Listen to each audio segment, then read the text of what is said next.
Sir আপনি কি resign করেছেন? বাংলাদেশ ব্যাংকের গভর্নর পদে নতুন একজনকে নিয়োগের প্রক্রিয়া চলছে এমন খবর শোনার পরপরই মতিঝিলের কার্যালয় থেকে বেরিয়ে যান governor doctor Ahsan H Mansur. এর পরপরই তার উপদেষ্টা আহসানুল্লাহকে ব্যাংক থেকে বের করে দেয়া হয়। বুধবার দুপুরে গভর্নর আহসান মনসুর বেরিয়ে যাওয়ার পর ব্যাংকের ভেতর হট্টগোল করেন বাংলাদেশ ব্যাংকের কর্মকর্তাদের সংগঠন বাংলাদেশ ব্যাংক অফিসার্স কাউন্সিলের নেতারা।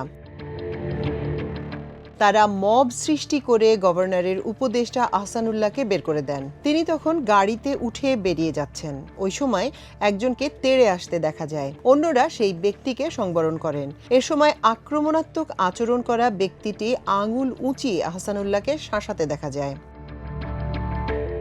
কেন্দ্রীয় ব্যাংকের সাবেক নির্বাহী পরিচালক আহসানুল্লাহ 1 বছরের চুক্তিতে গত বছরের জানুয়ারিতে নিয়োগ পান। বাংলাদেশ ব্যাংকের সংস্কার কার্যক্রম বাস্তবায়নে গভর্নরকে সহায়তা করাই ছিল তার দায়িত্ব। এদিকে বাংলাদেশ ব্যাংকের গভর্নর ডক্টর আহসান এইচ মনসুরের চুক্তিভিত্তিক নিয়োগের অবশিষ্ট মেয়াদ বাতিল করেছে সরকার। একই সঙ্গে নতুন গভর্নর হিসেবে মোহাম্মদ মোস্তাকুর রহমানকে 4 বছর মেয়াদে নিয়োগ দেওয়া হয়েছে। বুধবার অর্থ মন্ত্রণালয়ের উপসচিব মোহাম্মদ আবরাউল হাসান মজুমদার স্বাক্ষরিত 2 প্রজ্ঞাপনে এসব তথ্য জানানো হয়।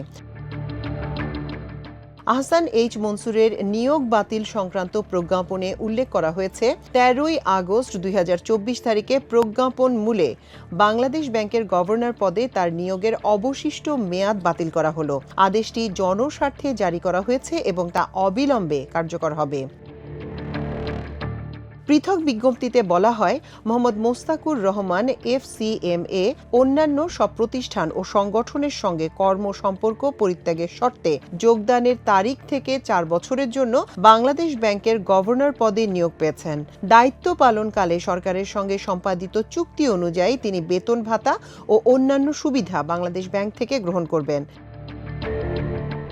জানা গেছে, মোস্তাকুর রহমান পোশাক প্রস্তুতকারক ও রপ্তানিকারকদের সংগঠন BGMEA এর সদস্য এবং হীরা সোয়েটারের মালিক। তিনি বাংলাদেশ ব্যাংকের 14তম গভর্নর হিসেবে দায়িত্ব পালন করবেন। এর আগে বুধবার দুপুরে সরিয়ে দেয়া হচ্ছে এমন খবর ছড়িয়ে পড়ার পর হঠাৎ করে কেন্দ্রীয় ব্যাংক ত্যাগ করেন আহসান এইচ মনসুর। চলে যাওয়ার সময় নতুন গভর্নর নিয়োগ ও তার পদত্যাগের বিষয়ে জানতে চাইলে তিনি বলেন, আমি পদত্যাগ করিনি, তবে খবরে শুনেছি।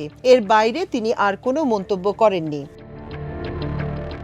সূত্র জানায়, সকালে নিয়মিত কাজের অংশ হিসেবে কার্যালয়ে আসেন তিনি। এ সময় তার অপসারণের খবর বিভিন্ন মাধ্যমে ছড়িয়ে পড়ে। এরপর সহকর্মী ও ঊর্ধ্বতন কর্মকর্তাদের সঙ্গে কথা না বলেই তাৎক্ষণিকভাবে অফিস ত্যাগ করেন।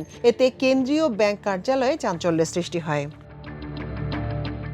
মাল্টিমিডিয়া ডেস্ক, আমার দেশ।